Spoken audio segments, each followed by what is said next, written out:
त्र्यंबकेश्वर मंदिरामध्ये व्हीआयपी दर्शन तिकिटांच्या विक्रीमध्ये काळा बाजार झालाय। 600 रुपयांच्या देणगी पासची 2000 रुपयांना विक्री करण्यात आल्याचा प्रकार उघड झालेला आहे। गुजरातमधून आलेल्या भाविकांची मार्चमध्येही अशी फसवणूक झाली होती। नारायण नावाच्या एका व्यक्तीविरोधात पोलिसात गुन्हा दाखल करण्यात आलेला आहे। चिराग दालिया नावाची व्यक्ती मार्च महिन्यामध्ये 22 तारखेला दर्शनासाठी भाविक म्हणून आले होते। तर त्यावेळेस त्यांनी जो पास असतो दर्शनाचा 200 रुपये प्रति व्यक्ती अशा प्रमाणे 3 लोकांचा पास खरेदी केला।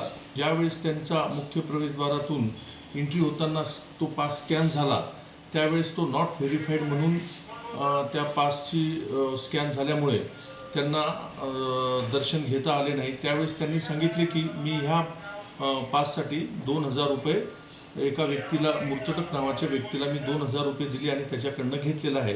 पोलीस स्टेशनमध्ये रीतसर गुन्हा दाखल करून सदर प्रकरणाचा पुढे तपास सुरू आहे।